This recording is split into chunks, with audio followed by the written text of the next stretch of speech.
Do you guys remember the AfD? I was kind of losing track over their activities in the last months, and not just since the beginning of the Corona crisis, but for a substantial time now. And so did other bloggers and other conservatives. And I just was wondering why that is, and I'm going to discuss what I think is the reason why people kind of lost their interest in the party, tried to kind of move the perceptions and ideas in the wider public as the first way to change things, as the first target. But people are kind of less and less interested in the institutional the activity of the party politics, so to speak. So I want to discuss this, but first I want to give you an idea of how bad it is. There is we have also a number of pollster companies, and I'm kind of giving you an overview of where the numbers are, what percentage of the population is likely to vote for what party. And I'm using the numbers provided by Jürgen Fritz. He is a conservative blogger who is not just weighing the numbers according to how many people were asked, but also he's kind of offsetting the different biases coming from those institutions in the past and so on. So he has some sort of script, I suppose, where he tries to find the real number, or the truth between the numbers from the various institutions, and the numbers he put out are a bit more accurate, usually are more closer to actual election results than those of the institutions. So the numbers are currently 37.7% for Angela Merkel's party CDU, that is the no-purpose party that used to be somewhat conservative in the past, but now has absolutely no purpose whatsoever.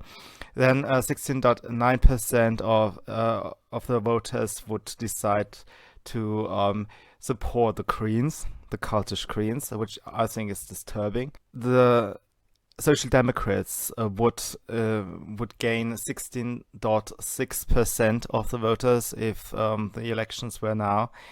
The AfD would stand at about 9.8%. So we are speaking about less than 10% still interested in the AfD, and this is what I'm going to talk about. The SED, or Linke, as they call themselves now, it is the party that ran the East German dictatorship.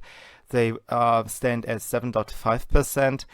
The pseudo-libertarian party at 5.9%, and the others would somehow accumulate to 5.6%. And there are a variety of reasons why the AfD is losing support. And a main one is probably the invisibility. Of course, that would be helped if other conservatives would talk a bit more about them, but I think that's not the full picture. There's also the mobbing, the bullying. If you dare to talk about them and their politics and all of this, it comes with a lot of harassment, because discrimination and bullying and mobbing is the only thing the left is able to do right now. And we have an institution that is full-blown pillorying, bullying as its main purpose, the Verfassungsschutz. That is a secret service agency designed to look into the citizens' thoughts. No other Western country, or no Western country, does have such an agency that is looking into what their citizens think. This is something that's utterly totalitarian. It's highly illegal. I mean, not illegal in the sense of the lawmakers have already forbidden it. The lawmakers are responsible for doing this, but it's illegal in the sense of this really goes against the law as it is understood by decent men. Everybody who is a decent person knows it's wrong to spy on innocent people and to figure out what their thoughts could be. This is utterly insane, and this institution really must go. So we have this bullying institution looking into the AfD, into various caucuses and groups. For instance, There is the caucus der Flügel, which is supposed to be somewhat patriotic. It's talking about immigration. It's talking about preservation on highlighting of the good sides of our culture, of our achievements, kind of digging up what scientists have done in the past and so forth. I do not really see much coming out of this. They are somehow in the dark, constantly defamed, so I'm not quite sure what they are doing.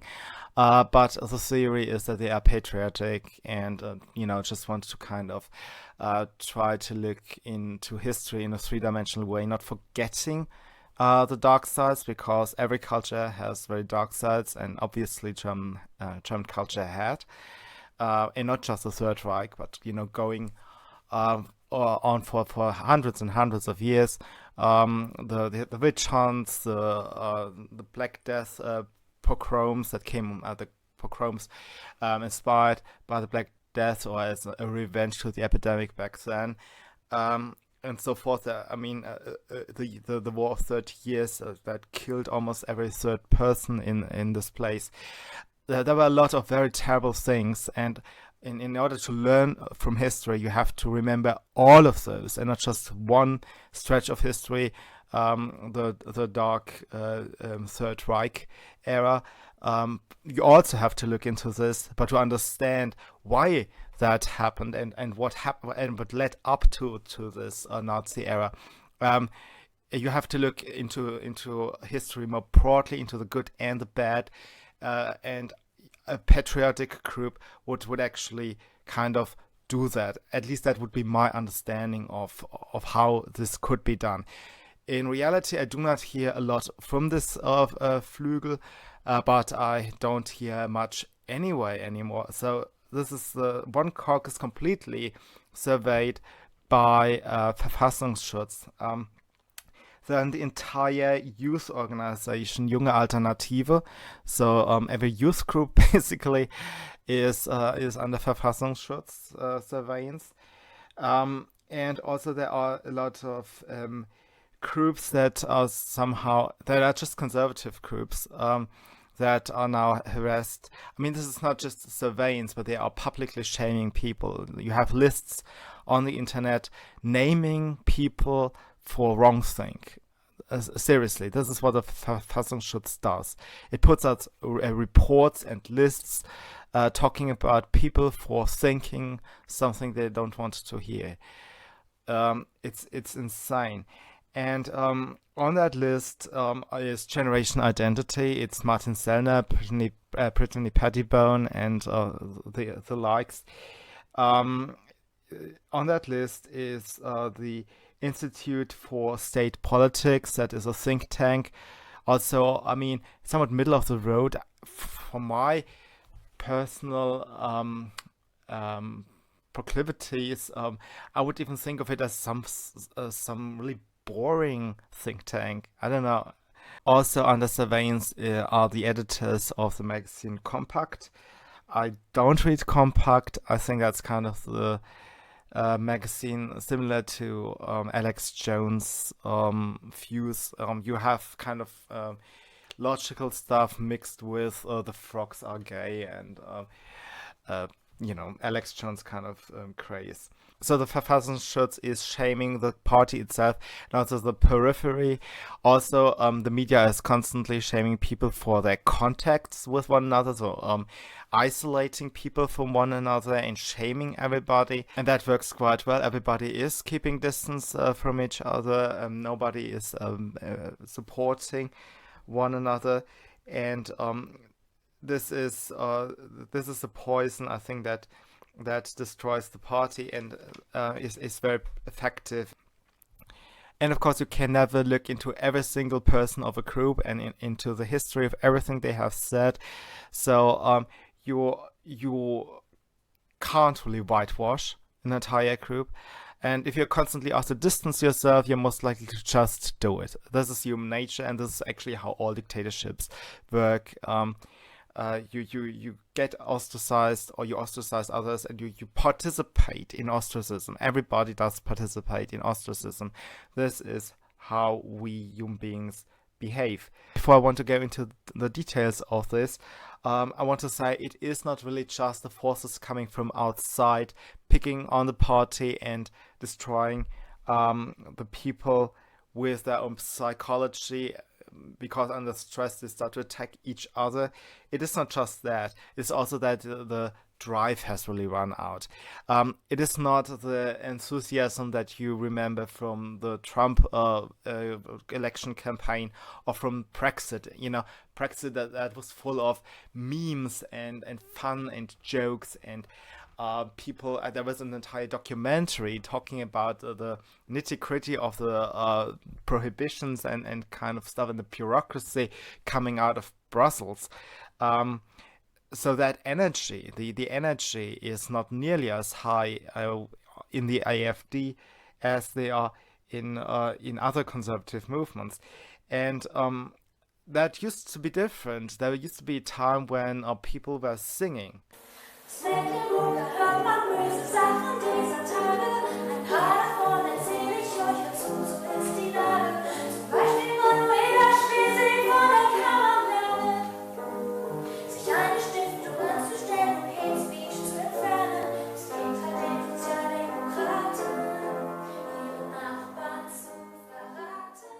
And the AfD, unlike their counterparts in other countries, they don't engage in any arts. They don't appeal to people on an emotional basis.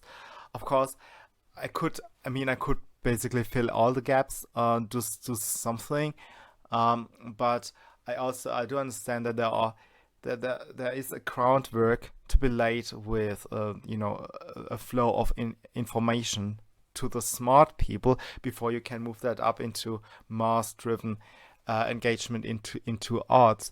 And this is also shrinking. I don't see a lot of real internal debates. There is too much thinking of unison and of people are either personally attacking each other for jealousy, envy, and to kind of distance themselves from others in that group, and they completely lose the sight over what actual interests they want to further, and what arguments they want to exchange. It's not that two people have ever the same opinions, and they cannot sit down and kind of have an interesting conversation about their views and spar a bit. They cannot spar a bit about the differences in their views.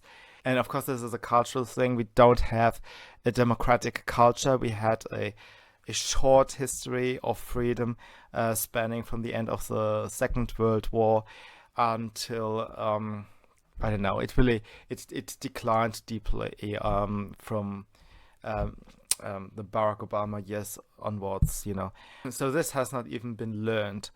There was this phase of freedom, but it was always relative freedom. We were never as free as America, for example. And people don't know how to deal with differences peacefully. They just don't. They just know aggression. So this is what the party occupies itself with, dealing with that aggression, not being able to sort out differences in a peaceful manner. Recently, Meuthen suggested that the entire caucus, the Flügel, that's under surveillance of the Verfassungsschutz, should leave the party, should form a separate party. And Björn Höcke, who is a prominent speaker on rallies and is usually the first name people come up with when they talk about that caucus Flügel. He said there are a lot of people in the party that really should be sweated out. That was his phrase. Disloyal people, I think this is what he thought. And I think he was referring to all this infighting. The party is consumed with infighting. This is then the only thing picked up by the larger media, and there is no ambition really to move anything out into the public to kind of come up with interesting ideas or sort out the ideas in a constructive way and record it and upload it on YouTube and so on. That would kind of generate some interest because people like debates. The AfD does not have any of this. So I was kind of looking into what media stories there were that are still somewhat outside of, oh, they have made a mistake, and some observation of their infighting. And the most recent one that I found was that a court decided that Nicholas Kramer, a member of parliament of Mecklenburg-Vorpommern, a state of ours, is no longer allowed to say that the the SED member, Simone Oldenburg, were fascist. And I quote him. He is no longer to say that following line. It is Simone Oldenburg who has a fascist mind. This is a reaction to what she accused him of. And I think this speaks lengths of how our courts are, because obviously she attacked him first. This line, it is her who is very obviously a reaction to her doing this to him. And this is a case where the equality before the law is obviously ignored. You know, if one side does something, somebody else must be able to return the same treat. This is the kind of the basics our Western society has been built on since Leviticus, since an eye for an eye. You know, if one side gets away with everything and the other side cannot defend itself, the spiral of aggression will just continue, and ultimately this will turn violent over the long run. Of course, Mr. Kramer will not become violent because he is most certainly a civilized person, but that's happening en masse. Okay, that's happening in huge numbers. That courts decide one side gets away with a hell load of more stuff than the other side, and this is making people really aggressive. Now, the justification the court gave was even more disturbing. The judge said freedom of speech is limited by the rights of the affected person. So it's not the rules of society gives itself to remain stable. For example, you cannot divulge military secrets, of course. You cannot defame somebody, of course. And with defamation, I really mean you cannot say somebody has done or said something he or she has not done or said. A categorization like racist and so on is something your good manners should stop you from doing, because that's a categorization. You can never legally say who is an anti-Semite, who is a racist, who is a Nazi, who is a communist, and so forth and so forth. But you must be free to categorize people like this, and you must be free to judge whether you like something or don't like something, and you must say that. You must also be able to combine publicly available information to your own conclusions. That's freedom of opinion, or freedom of thought, freedom of speech, and it is not limited by the subjective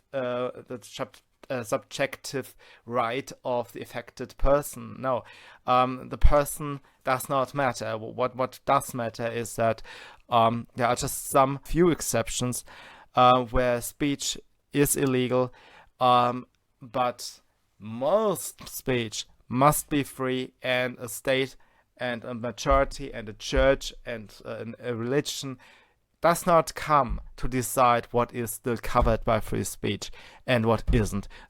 But of course, our current elites do no longer believe in these things, and therefore the AfD also does not. It's not represented in talk shows. I mean, even if they scratch on the doors and want to come in. I have searched the internet to find previous appearances of any party members, and I hardly found any. I mean, there was one Frank Plasberg show last year. That was, I think, the last one when he invited any politician of the largest oppositional party onto his show, and he is one of only 4 4 or 5 major political talk shows. And it's always the same people. They are always picking people who are rhetorically mediocre. There's one man, Alexander Gauland, who's really old and snoozy and so on. I don't want to attack him. He is a smart guy and a nice person. But the thing is, he is boring. And they know this. They invite him again and again and again because he cannot respond quick enough. He is not the quickest wit. He's not funny. Nobody comes on a show that can actually respond. That is quick on his feet. The left can then claim that the conservatives have no concepts whatsoever, and so on, because they usually don't want to participate in the I give more money into this corner. No, I will throw more money into that corner. And what they expect any new party to do is to sit down and say, well, let's just throw some more money into the corner where maybe families sit, or let's just throw some more money into churches. If you have a Western party that believes in the limits of government, you need people who pick kind of a line that somebody has said, or a topic, and takes it from there and just runs into something he actually wants to talk about. That's how you kind of hijack it. You must hijack it. The other guys are also hijacking the conversation for their purposes. This is also the illusion of the German talk show, that these people are not talking to one another anyway. So we have very lame, boring politicians who hardly even make it into these talk shows, and then they don't say anything. There are few who actually can talk a bit. There is Beatrix von Storch.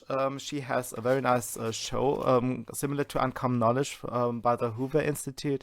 But of course, she only gets the attention by people who are already interested in what the AfD and conservatives have to say anyway. And there are some minor ones, some smaller channels. For example, one that I found and liked is Junge Meinung. Junge Meinung is a young guy from Berlin who is interviewing people, unknown people, random people, who just have something to say, something about the bullying on their jobs, something to say about the ostracism in their schools, about discrimination, and so forth. I mean, real discrimination, not your Halloween costume, but the aggression they face every day for just saying the most ordinary stuff, like a man is a man and a woman is a woman, or something like this. Well, he is also, of course, on the internet, but he's also moving outside of it. He's talking to people in the open, and I like this. So there are some, but the majority of all of this, and he's a part of the party. He is a member of the youth wing, the Junge Alternative, and this is another group that is surveyed by the Verfassungsschutz. Of course, the entire generation identity is also surveyed and bullied. Martin Sellner is probably the most prolific person talking about the AfD on the internet, and in a positive light. He's not even a member. He's not even, he cannot even be, because he lives in Austria. But that is basically all they have. And then there are some news blogs like Ach Gut and Tischis Einblick, who were criticized for not talking more about the AfD. But this is actually the state of affairs. You have barely any people inside the AfD who can talk. Really, why don't they buy a billboard or rent a billboard and just write, Maybrit Illner was a member of the SED? I mean, our elites are so embarrassing. I just wonder why they are not embarrassed. Why aren't there any posters saying Ursula von der Leyen wants to spend over €1 trillion against the CO2 in the air? Make bumper stickers or anything to make people aware of something that's going on. They're just not talking to people. They are invisible. This is why they will continue with their decline. And of course, the infighting will go on, the censorship. If this party falls, maybe some other party will rise.